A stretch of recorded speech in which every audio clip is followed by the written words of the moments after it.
What's up, guys? Welcome to the video, and got another podcast for you. And this week, I have Sandy Cater with me. So, if you don't know who Sandy is, he came third at Euros, and Yeah, just bring up your photo with your trophy. So, congratulations on that. If you haven't checked out his deck profile, which I actually think is a really good deck profile, does go into quite a lot of detail, even though we were being thrown out basically at the time. yeah, they were not having it. They wanted us out real quick. Yeah. But yeah, I think you did give a few of your insights. Yeah, it's a good profile, so check that out. That's already on the channel if you haven't already. So Sandy, you're actually a sponsored player, right? Yeah, I am. I'm with Ellipsis TCG, Eric Goodwin's team. Here we go. Here's the two of you. I love that man. Him and I get along so well. He called me before my top 16 matches as well for Euros. So yeah, he's one of the big reasons I did so well at Euros. Oh, nice. So how did that actually come about? I was testing a really jank Dende build on Untap, and I happened to be playing against one of his friends, and I beat him with it. And then I sent him the build, and we like talked about it a bit, and then I put up a video talking about my build. And then him and I just started messaging, and like I've been on Mill for a while, and I saw he did well with Mill at Atlantic City, Hmm. so I started talking to him and like about the mirror match and about just the deck in general, just see if I get some insight before Euros. And then yeah, that's just how it happened. And then when he found out was in the top 16, he called me. And then after that, he was like, "I want your deck profile. Ellipsis needs your deck profile." So yeah, and then a week later, they offered me a spot on Ellipsis. So it's just been good from there. Oh, nice. Congratulations. I think I believe in the UK you are the only sponsored player. And And see, I find that quite surprising because I actually don't think I'm that good of a player, but we'll get into that later. and I think the Diego from I think Netherlands. So Yeah, that's right. he's sponsored by FOE, but in the UK, yeah, I'm pretty sure I would have heard of someone else if they were sponsored by now. But yeah, I think in the UK you are. So here we go. We have the only pro player in the UK. Hey, that's pretty cool, actually. Yeah. I didn't realize that. Like you and I were talking about it before. I didn't realize. Yeah, yeah. So yeah, how did you how does it work actually for those who don't know what being a sponsored player is like? How do these things Well, kind of work? well, with Ellipsis, it's sort of like it's tricky because it's a fairly new team. Like we've got some big names on it, like Corbin Nesvetter Hmm. and who else is on the team? Dylan Ashcraft, Eric Goodwin, obviously, Brian and Jason Capola. But it's still fairly young, so I mean, outside of just having my name on the team and like being recognized as a sponsored player and having my name on the same level as some of these players, um, there's not much outside of that at the moment. We are really trying to work on the YouTube channel and the Twitch channel and just try and make Ellipsis a bigger name. But until that happens, there's not much else. Like I just get to talk to the guys. We sort of talk about our decks and all that, give each other info. But yeah, there's no money involved in it at the moment. It's just for me, I love those guys. Like I fit in so well with them. It's like I've been on that team for ages. So for me, it's not about the money. It's about being able to talk to and play with these guys. I really like them. Yeah, that's really cool. Did they give you your own T-shirt? Not yet, but we're sort of running with the meme of me being British. So it's gonna have like the British flag. It's gonna be red because Eric calls me a red coat all the time. Um, I'm trying to get a playmat for that for like an ellipsis playmat and just have it be the queen, and then we want Goku and Vegeta in the back. We're just trying to run with the meme. That's all we're doing. Right. Okay. That's good. That's good. Yeah, I mean, you have been posting in the community group in the past few days, and have been getting quite a lot of attention. So good to Yeah, put Europe on the map. Yeah, it's good. It's been really good. While I was, I mean, we haven't mentioned it, but I was in Orlando this weekend, and I worked on networking with some of the big players. So we'll get into that later. Like it was Yeah, really good. I enjoyed it. great, great. So yeah, speaking of Orlando, um, what did you play actually when you went over? I played Janemba. I've been on Janemba for the past 2 months. I was not leaving that deck. Did you edit? Was it just because you've been playing it for so long, or did you feel it was a correct call to play it? Well, it's tricky to say. In teams and like in Gunslinger, I didn't really feel like it, but in singles, it definitely did because like people were bringing the meta decks, and I didn't have to come across Height of Mastery, and I think that's just because a lot of the baby players were beating the Height of Mastery players, Mm. and I had a draw my first game, so um, that sort of put me in with a bunch of other mill players and a bunch of other slow decks as compared to the Height of Mastery deck. So I sort of it felt like a good call. Like before the event, I was so unsure. It didn't feel right, but I didn't have as much time to prepare for Orlando as I did with Euros because I swapped departments at my work, so I've been a lot more busy, Mm. and I just decided to play something that I know the ins and out of. So like I know how to play that deck. I'm very comfortable with that deck, so I just decided to stay with it, and it felt like it was the right call. So I'm happy with it.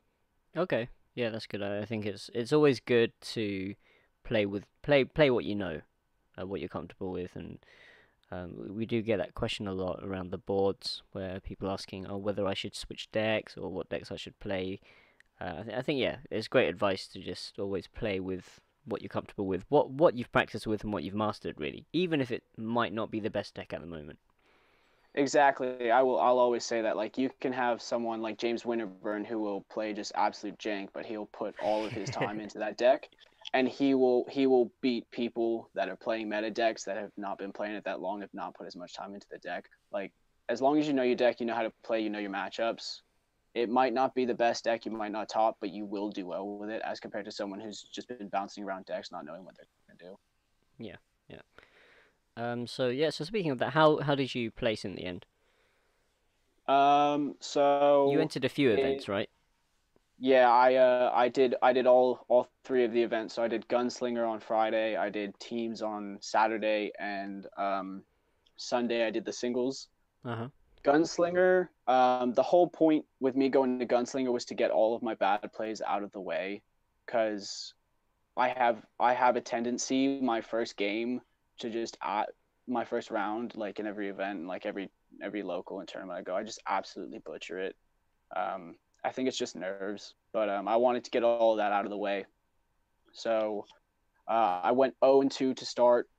First match was against a Mecha Frieza control, and he put down the leader.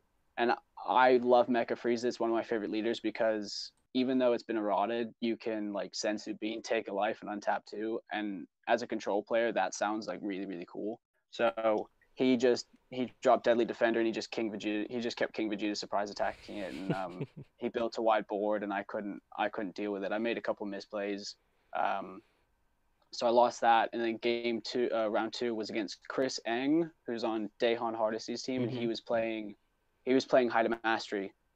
So that was tough, and he was playing the build with World Martial Arts Tournament cards in it. So he would drop Roshi, and he would drop Shen, and then he would draw two, and then he'd play by play pro and draw two more. Yeah. So it was very difficult to kill him by life. And my Geneva main board, it just can't deal with Height of Mastery. Like my sideboard can definitely help me in the matchup, but the main board, I just get melted if they find Victory Strike. That's game. Like I can't do Yeah. anything about it. What So I what's lost your that. what's your thoughts on that build actually? I like it a lot. I would consider running it this weekend in Manchester, but from what I've been told, it has like from Chris Ang, and then um, I mean I was getting pretty tight with the Hill Twins, so Eric was running that build as well. And from my understanding, it doesn't have a good aggro matchup. Um, but against Janemba and like the control matchups and stuff, it seems like it's really good Mhm. because it just Okay. draws so much. I played against the same build again in teams. We'll go into that. We'll go into Okay. that in a Yeah. minute. But he had like 15 to 20 cards in hand, and I knew there was no way I could kill him. I was like, what am I gonna do? He's gonna drop Victory Strike, and there's no way I can handle this. Hmm. Hmm. So it's, as a Janemba player, it's terrifying. Okay. Sure. And then after that 0-2 start, I won the rest of my matches. I ended up 4-2. I came 19th out of 51. Cool. Yeah, there's not much else to say about that. I don't think there was nothing else that was that special. I was really, really pleased with my Gunslinger build though. Like it could deal with pretty much everything except for High Mastery, so I was really pleased with it. Yeah. I think we're in a format where no one deck can deal with everything. Yeah, and it feels really good. And I think I noticed that as well in the community. Like it's not as toxic. Like no one's really calling for bans. Like there's not a huge amount of people calling for bans, and it doesn't like when the community is like that. Like when they want to ban Storm, they want to ban Mecha Frieza, they want to ban Gogeta. It just doesn't feel healthy. Like it doesn't feel like everyone's happy with the game. So Mm. I think the game is in the best state it's ever been, and I'm really pleased with it. Yeah. Yeah. So. And Um, moving on to Team Wars.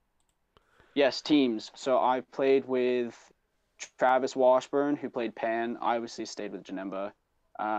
Travis Washburn, he won the first pro play tour in Orlando. He Mm-hmm. is an excellent Pan player, like absolutely insane. He's been on Pan since Cross Worlds. And then Devin Butterworth, who played Android 17 and 18 with Cell Chain. With Cell Chain. Yes, even with the limitation, he played Cell Chain and he killed it. I mean, technically that deck doesn't even need it because you've got so many threats. Um, No, yeah, he mainly just focused on like crit and hand destruction and like deadly defender 18. I think he had the Super 17 chain in there as well. hmm And he's an excellent Android player. He's been on that build for ages as well. Like he's die hard Cell Chain. So um, yeah, and Eric Goodwin hooked me up with them because they were short one person, and when I booked for So Orlando, it's I a good didn't team to realize. get into. Yeah, exactly. It's been super helpful.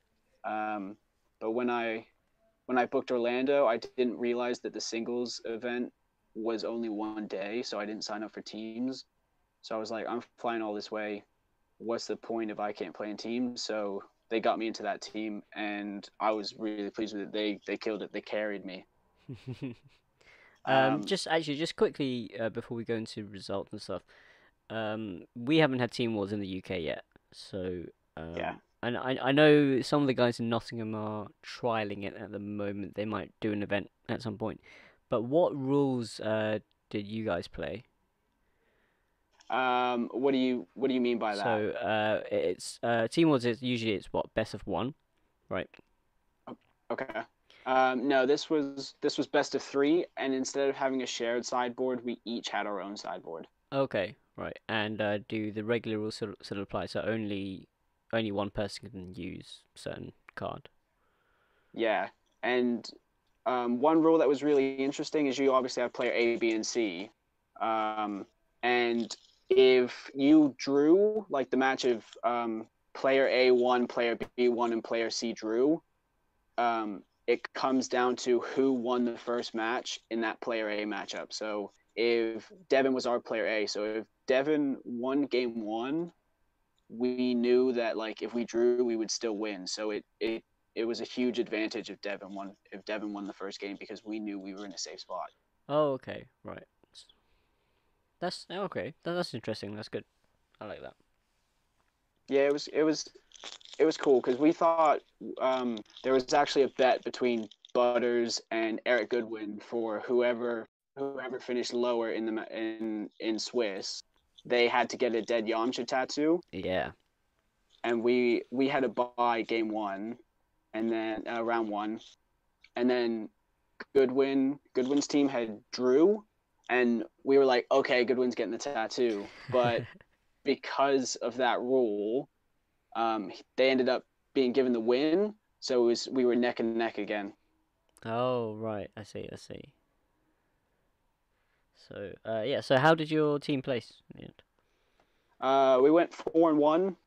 We placed 13th out of 89 teams, Ah, and that was really cutthroat because there was 89 teams. It yeah. was 5 rounds of Five Swiss, five and then it rounds. was a top cut to yeah, it was a top cut to 8. It wasn't a top cut to 16.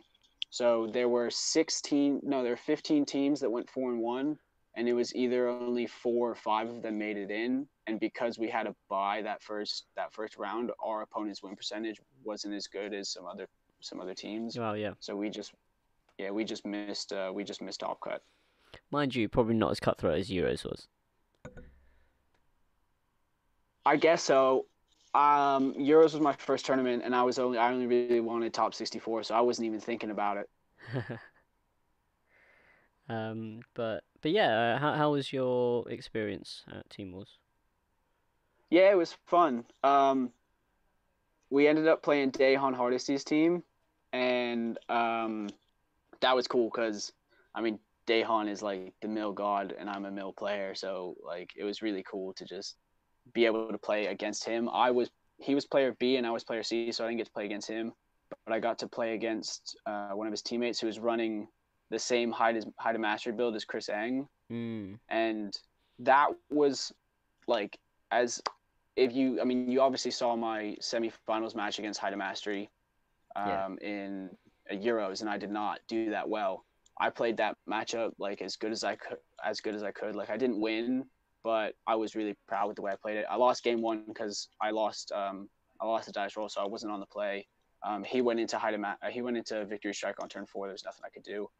Um, Game two, I sided in 4 Awakening Talent Pans, and those are super useful in that matchup because I get to sort of be able to awaken on my turn and develop a hand, and I ended up being able to pressure him down and kill him. And then we went into game three, and I managed to build a board, set everything up right, so he couldn't kill me on turn 4. He had to go into turn 5, and even then, like it was sort of up in the air. Mm, So that was really cool.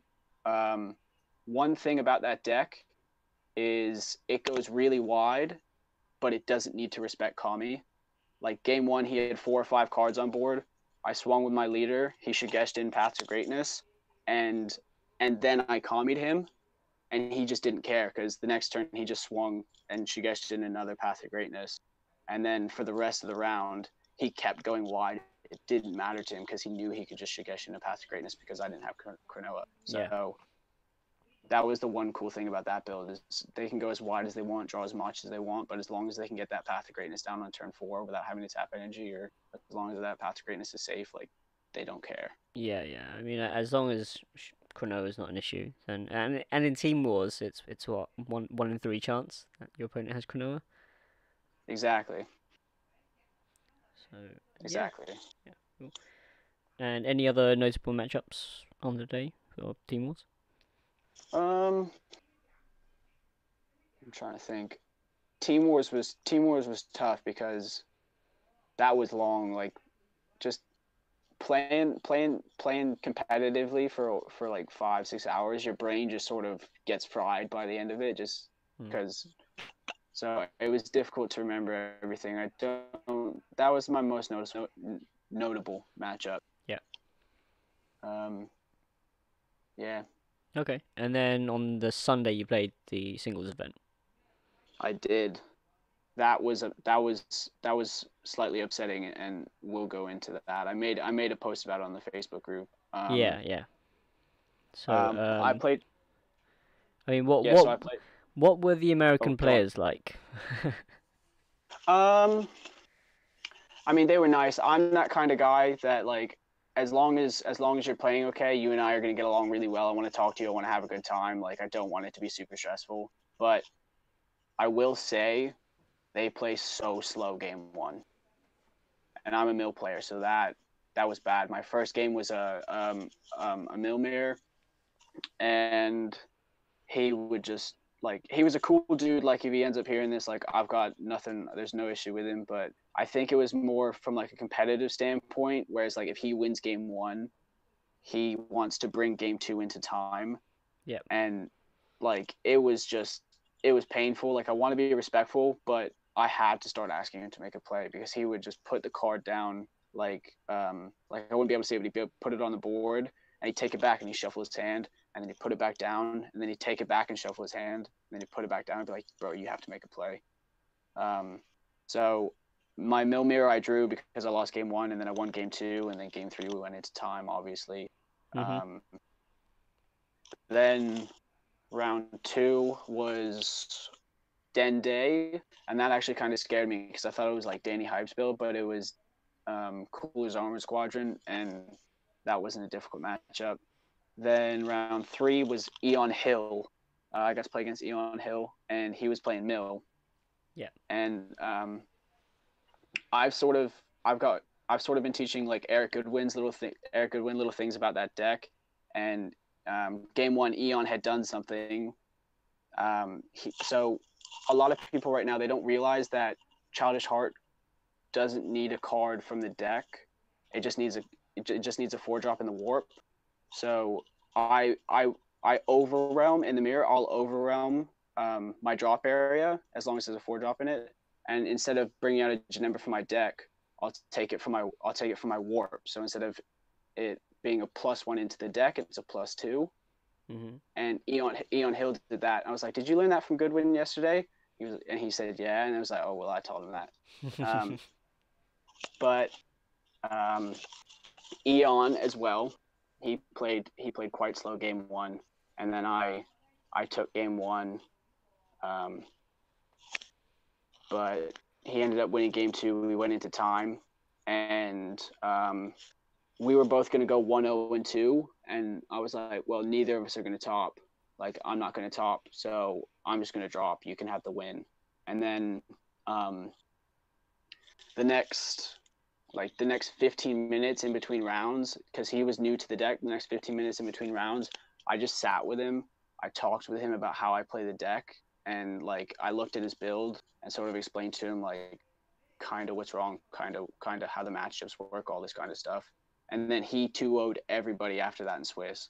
And I was just watching all of his games, like trying to see if he would have done something different than I did, and I would talk to him about it afterwards. And then he ended up winning, so I thought that was really cool. Like I sort of played a part in helping Eon win. Yeah. So I think he made a post thanking you as well.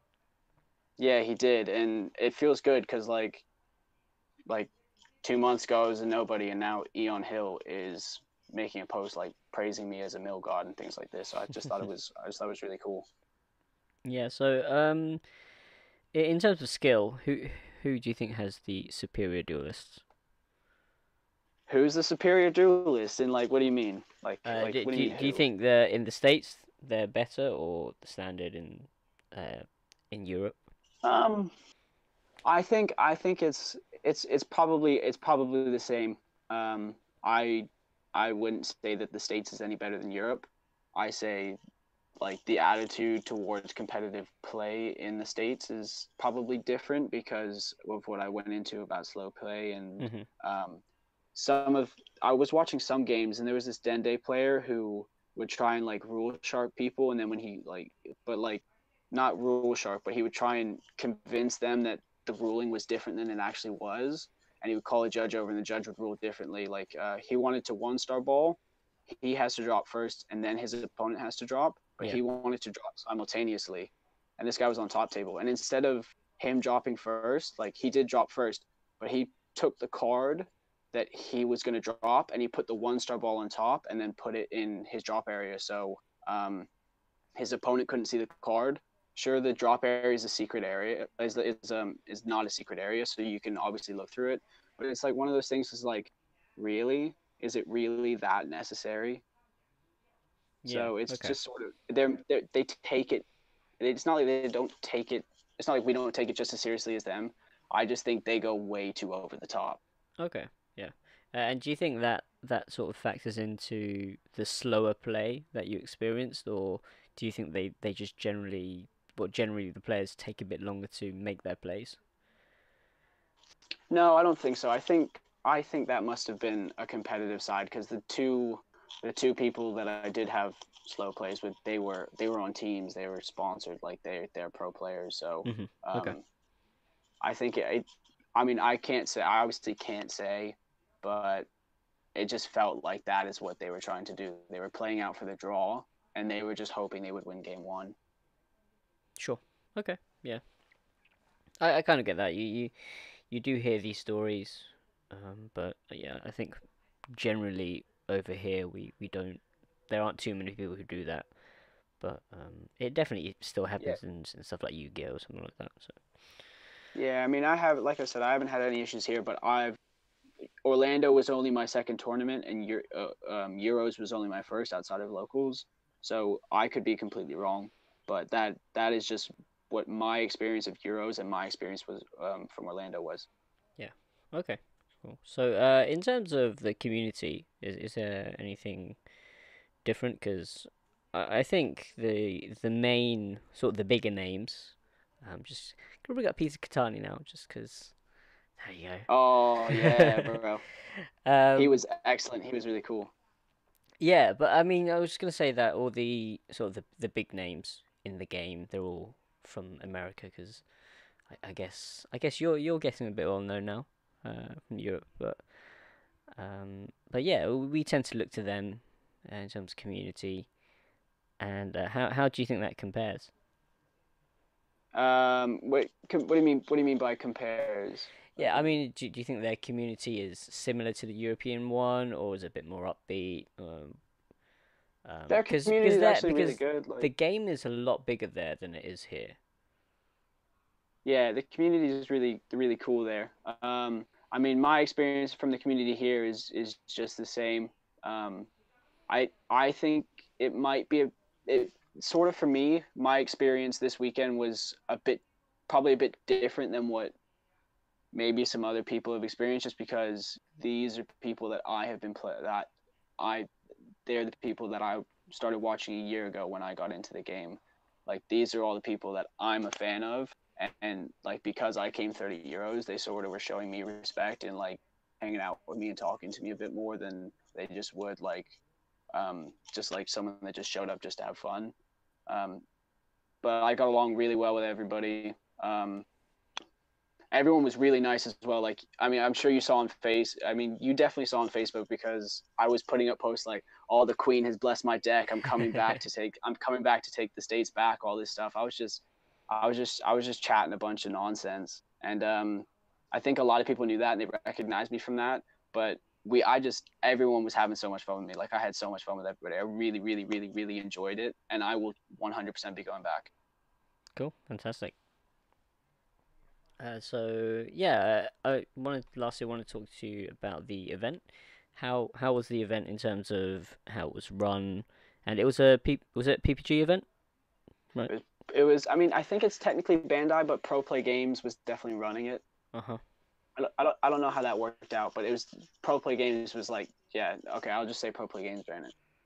Okay. Yeah. But So how yeah, was the event in terms of rounds, times, and um, I mean, personally, it wasn't excellent. Um, in in teams, we came top 16, but we didn't get top 50% prizing, so we didn't get the event pack 3, and we mm, were sort of like, so that's sort of a neg for us. That's not very good. Um, and then afterwards, I think me and a couple guys from the team, we had left, and we went to a pre-release event, and then we came back, and the Hill Twins and Goodwin were just like, apparently they had gotten into an argument with like George Machado or something like that. I wasn't there. I'm just like, this is just from what I heard. Because they didn't get that 50% prizing either, and it just didn't feel right. It's like, why are we missing out on this when we did as well as we did? And then the next day, Pro Play Games gave us our stuff. okay. And singles was kind of a problem, because apparently 100 Yu-Gi-Oh players registered just to get the free prizing, and then they didn't show up, so they had to sit us down and then remove everyone that had registered that wasn't there. So the event started late. There was a lot of time in between rounds, like 6 rounds of Swiss that was supposed to start at 10. It finished at like 7:30 or 8 p.m. And then the finals finished at what, like 1 a.m. So it was just it just didn't run as smoothly as it should have, or I feel it should have. But Okay. like I said, this is my second tournament. It's just from what I hear from other players and what yeah, just from what I understand from other players about how they say the tournament was run in comparison to other events. Yeah. Okay. Sure. So I mean, because I mean, Euros was pretty smooth actually. I think Uh, it was excellent in comparison because like Euros, there was no information being given before. We didn't even know if it was best of three until like what 3 weeks before or something yeah, like yeah. that. The run up was pretty bad, Um, but on the day, the run up was yeah, the run up was bad, so I had low expectations, and then on the day it was excellent. They ran so smooth. Like sure, it was long, but we did have to squeeze a lot in a short amount of time. yeah. So Okay, good stuff. Was it all worth it, 100%. I including will. all the travel? Yeah. Well, the thing is I picked up.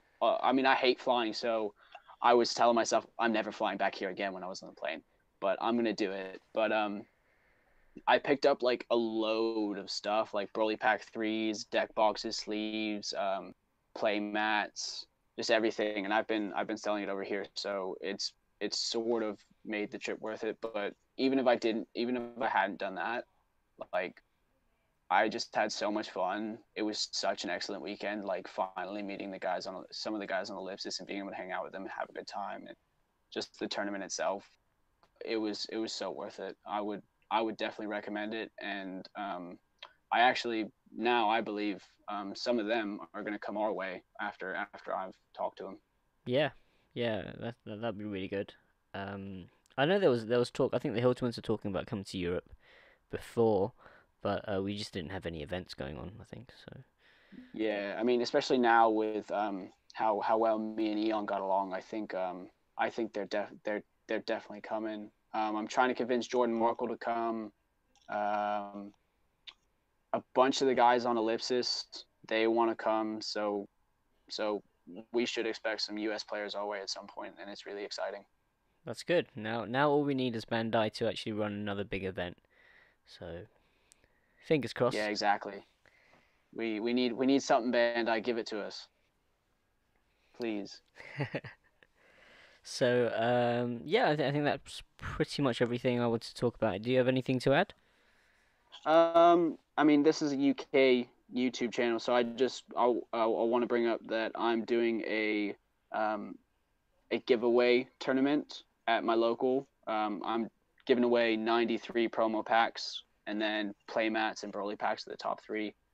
It's happening March 30th at Mystic Games. It starts at 2 p.m. We're doing pre-registration because we don't have a big store. So if anyone hears this and they want to come play with me and my local boys and they want to just win free prizing because I have so much stuff, then look up Mystic Games on Facebook and come join us. We would love to have you. Yeah, actually, I'm pretty interested in that actually myself. So um, yeah, okay, yeah, I'll put the links in the description, and I'll put the ellipsis links in there as well. Even though, Yeah, that would be great. Plug yeah, us, please. We need to grow a bit more. sure, sure thing. And I Yeah, think yeah, I think they'll be plugging this video as well. So hopefully we can work together on that. good stuff. That'd be fantastic. But yeah, thank you very much for coming on, and hopefully see you in the future as well at other UK tournaments, and all the best of luck with them and the ones in the States as Yeah, well. yeah. Thank you very much. I appreciate it, and thanks for having me on. Okay, so that's it, guys. Please leave a like on the video if you've enjoyed it, and remember to sub for more content. And I will see you guys next time.